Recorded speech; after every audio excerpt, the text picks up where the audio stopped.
Hello friends, welcome to my channel polity with Manju. आज अपन article 31 से 35 तक पढ़ेंगे। तो चलिए देखते हैं इन आर्टिकल्स में क्या है। आर्टिकल 31 संपत्ति का अधिकार।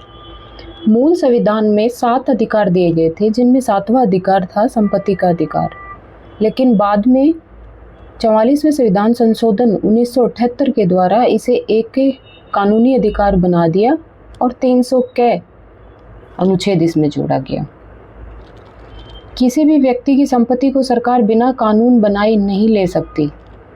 मूल अधिकार में दिया हुआ था कि कोई सरकार किसी की भी संपत्ति को बिना कानून के ले नहीं सकती, बिना कानूनी प्रक्रिया के किसी की संपत्ति को नहीं ले सकती। और यदि सरकार किसी की संपत्ति को लेती थी तो उसे मुआवजा देना पड़ता था। इस कानून का, इस मूल अधिकार का उद्देश्य था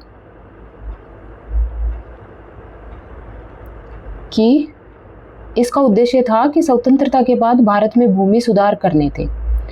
ये मूल अधिकार दिया हुआ था, लेकिन इस मूल अधिकार को समाप्त करने का उद्देश्य था कि स्वतंत्रता के बाद कई भूमि सुधार सरकार के द्वारा किए गए, जिनमें समस्या ये आ रही थी कि जमीन अधिग्रहण के लिए, जैसे जागीरदारी प्रथा खत्म करनी है तो उसके लिए सरकार जमीन लेके गरीब किसानों को दे रही है, या कोई सरकारी कार्य के लिए जमीन का अधिग्रहण कर रही है, तो लोग सुप्रीम कोर्ट चले जाते थे और वो ज़्यादा मुआवजे की मांग करते थे कि हमें तो अपनी ज़मीन के बदले इतना मुआवजा चाहिए। या वो कहते थे कि हमारे सरकार ज़मीन हमारे से ले रही है, गरीब किसानों को दे रही है, या वहाँ पे कोई सार्वजनिक कार्य कर रही है, तो ये हमारा मूल अधिकार है, वो इसका हनन हो रहा है। तो ये सब करने में सरकार को दिक्कतें आ रही थी। इसीलिए सरकार ने ये 7वां मूल अधिकार समाप्त करके इसको एक कानूनी अधिकार बना दिया। ये 44वें संविधान संशोधन के द्वारा 1978 में समाप्त किया गया। इसके अलावा दोस्तों 1951 में पहला संविधान संशोधन करके अनुच्छेद 31 संपत्ति के अधिकार में 31A, 31B और 31C 3 क्लॉज जोड़े गए। अनुच्छेद 31 को हटा दिया गया। अब संपत्ति का अधिकार मौलिक अधिकार नहीं रहा, अब यह अधिकार है अनुच्छेद 301। इसका मतलब अब संपत्ति का अधिकार संवैधानिक अधिकार है, मौलिक अधिकार नहीं है। पहले इस अधिकार का जब उल्लंघन होता था सरकार के द्वारा तो सीधे सुप्रीम कोर्ट जा सकते थे अपन, लेकिन अब सामान्य अदालतों में जाना पड़ता है अपने इस अधिकार के लिए, क्योंकि ये सामान्य एक कानूनी अधिकार बना दिया गया है। संपत्ति का अधिकार हटाया गया है और 44वां संविधान संशोधन के द्वारा इसे 300A में जोड़ा गया है। तो दोस्तों ये अधिकार, मूल अधिकार अपन को 7वां मूल अधिकार दिया गया था मूल संविधान में। लेकिन सरकार को कुछ जो गलत वो चले हुए थे, जैसे जमींदारी प्रथा है, मालगुजारी है, इन सब को ख़त्म करने के लिए सरकार ने जब लोगों से ज़मीन लेना चाहिए, जैसे सरकार ने नियम बनाया था कि जो ज़मीन बोएगा ज़मीन उसी की। गरीब किसान थे वो इतनी मेहनत करते थे, मजदूरी करते थे, और जो जागीरदार होते थे वो कुछ हिस्सा उसमें से ले जाते थे, कर के रूप में लेके जाते थे। राजा महाराजा जागीरदार रखते थे, वो जागीरदार हैं, वो किसानों का शोषण करते थे। तो इन चीज़ों को हटाने के लिए, समाप्त करने के लिए सरकार ने, और आज़ादी के बाद विकास कार्य बड़ी तेज़ी से किए गए, तो उनके लिए ज़मीन चाहिए थी। तो ज़मीन के लिए जब इनकी ज़मीन लेनी चाहिए तो इन्होंने बोला कि हमारे मूल अधिकारों का हनन हो रहा है और हमें इसके बदले मुआवजा चाहिए, मनमाना मुआवजा उन्होंने मांगा। इसलिए सरकार को दिक्कतें आ रही थी, इसलिए इस मूल अधिकार को हटा के और ये सामान्य कानूनी अधिकार बना दिया गया। इसके लिए, मूल अधिकार के लिए पहले अपन सुप्रीम कोर्ट जा सकते थे, लेकिन अब सामान्य अदालतों में अपने इस अधिकार के हनन के लिए हम जा सकते हैं। तो ये था दोस्तों अनुच्छेद 21, 31 और 31। अब देखते हैं अनुच्छेद 32 में क्या है। अनुच्छेद 32 में संवैधानिक उपचारों का अधिकार दिया गया है। इसे संवैधानिक उपचार का अधिकार कहा जाता है। यदि किसी नागरिक के मौलिक अधिकारों का उल्लंघन होता है 12 से वैसे 14 से आएगा, 14 से लेके और 35 तक जिन भी मूल अधिकारों का हनन हो रहा है किसी का, तो अपन इसके लिए अनुच्छेद 32 का सहारा ले सकते हैं। अनुच्छेद 12 में राज्य की परिभाषा दी हुई है। तो ये अनुच्छेद अपने वैसे देखा जाए तो अनुच्छेद 14 से ही अपने मूल अधिकार हैं।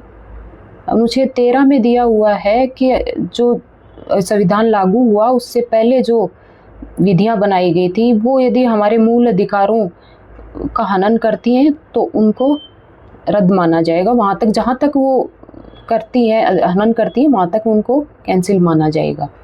ये 13 में दिया हुआ है। 14 से हमारे मूल अधिकार दिए गए हैं। तो अनुच्छेद 32 नागरिकों को यह अधिकार देता है कि यदि उनका कोई मौलिक अधिकार छीना गया है तो या सरकार ने उसे सीमित करने की कोशिश की है तो वे सीधे सुप्रीम कोर्ट में जाकर न्याय मांग सकते हैं। यह अधिकार केवल सिद्धांत नहीं है बल्कि न्याय पाने का एक व्यवहारिक साधन है। ये नहीं कि ये सिर्फ एक संविधान में कागजों पे एक वो दिया हुआ है, सिद्धांत दिया हुआ है, नहीं, ये व्यवहारिक रूप में अपन ये साधन प्राप्त कर सकते हैं, अपने मूल अधिकारों की रक्षा कर सकते हैं। अगर संविधान में केवल अधिकार लिखे होते लेकिन उन्हें लागू कराने का कोई तरीका ही नहीं है तो उनका महत्व क्या था? वो सिर्फ एक कागज पे थे बस। तो इनकी रक्षा के लिए मूल अधिकार 32 दिया गया है। यह अपने मूल अधिकारों की रक्षा करता है। यह नागरिकों को सीधे सुप्रीम कोर्ट जाने का अधिकार देता है। यह न्यायपालिका को शक्तिशाली बनाता है। न्यायपालिका इस अनुच्छेद 32 के तहत अपने मूल अधिकारों की रक्षा करती है। यह सरकार की शक्ति पर नियंत्रण रखता है कि सरकार मनमानी नहीं कर सकती। हमारे कई केस ऐसे आते हैं जिनमें मतलब मूल अधिकारों की ठीक से व्याख्या नहीं हो रही है, तो उसमें सरकार कभी उनको कम करने की कोशिश करती है, कभी मूल अधिकार खत्म करने की कोशिश करती है, तो सुप्रीम कोर्ट फिर उसकी व्याख्या करता है अनुच्छेद 32 के तहत। तो सुप्रीम कोर्ट की शक्ति है ये अनुच्छेद 32।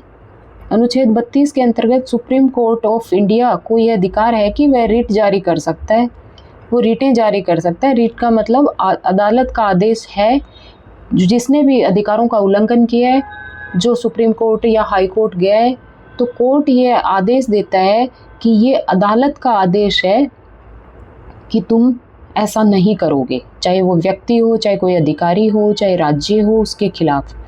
ये आदेश सरकार या किसी अधिकारी को दिए जाते हैं ताकि मौलिक अधिकारों की रक्षा हो सके। तो अनुच्छेद 32 के तहत 5 प्रकार की रिट जारी की जाती है सुप्रीम कोर्ट के द्वारा। जैसे पहली है बंदी प्रत्यक्षीकरण। इसका अर्थ है शरीर को प्रस्तुत करो, यानी किसी व्यक्ति को अवैध रूप से यदि हिरासत में हिरासत में रखा गया है या हिरासत में लिया गया है और वो अदालत जाता है अनुच्छेद 32 के तहत, तो अदालत आदेश देती है कि उस व्यक्ति को तुरंत अदालत के सामने पेश किया जाए। अगर पुलिस किसी व्यक्ति को बिना कारण गिरफ्तार कर ले तो उसका परिवार है वह अदालत में हैबियस कॉर्पस यानी बंदी प्रत्यक्षीकरण के तहत याचिका दायर कर सकता है। परमादेश, इसका अर्थ है आदेश देना। सुप्रीम कोर्ट आदेश देता है जब कोई सरकारी अधिकारी अपने कर्तव्य का पालन नहीं करता, तब अदालत उसे अपना काम करने का आदेश देती है। मान लो यदि कोई सरकारी विभाग है, उसमें किसी नागरिक की वेद मांग है कि जो अधिकारी जिस काम के लिए रखा गया है और बार बार उसके चक्कर लगाने पड़ रहे हैं कि भाई तुम मेरा ये काम कर दो, और वो नहीं कर रहा है, तो आप इसके तहत परमादेश सुप्रीम कोर्ट जा सकते हो। और सुप्रीम कोर्ट परमादेश देता है, आदेश देता है कि भाई तुम इसका ये काम क्यों नहीं कर रहे। तीसरा है प्रतिषेध।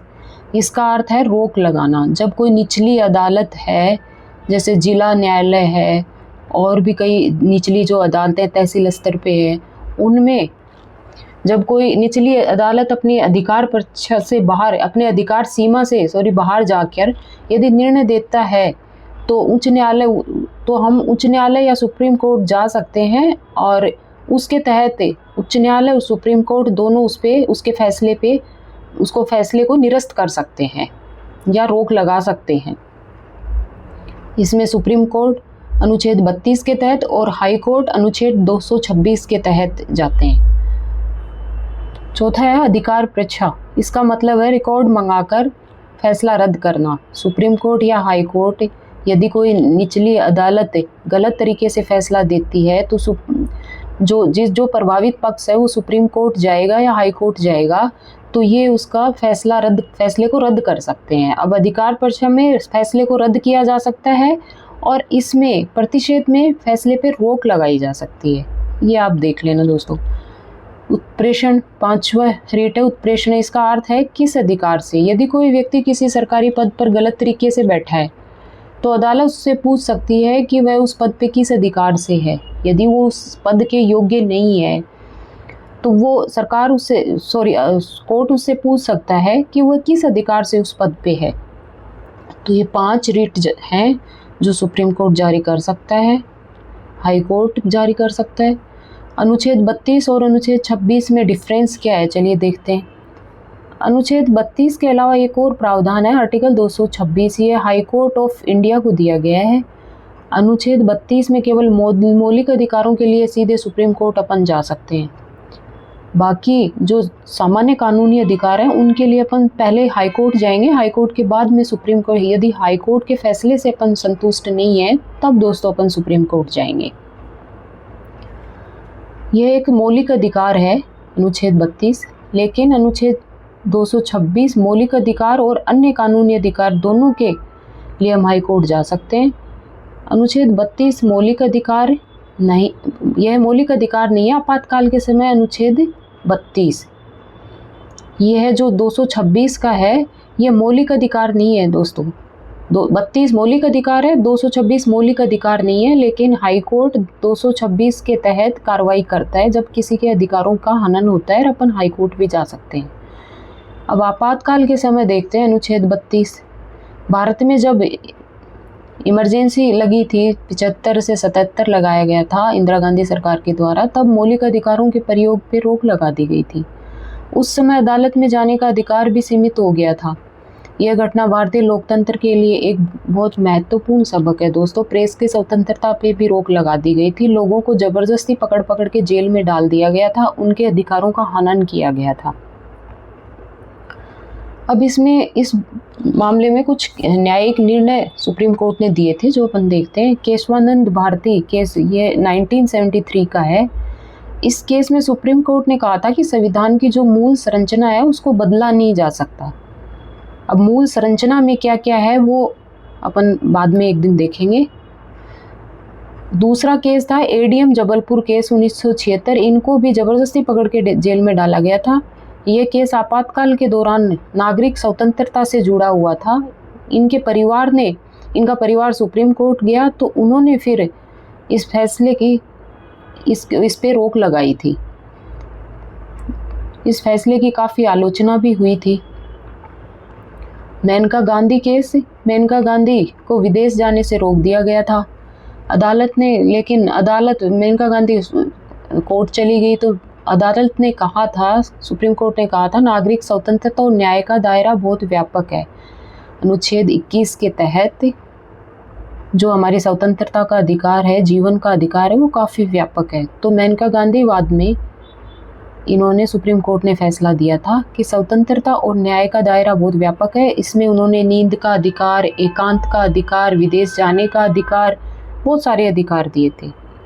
अब कोई भी व्यक्ति समाज के हित में अदालत जा सकता है।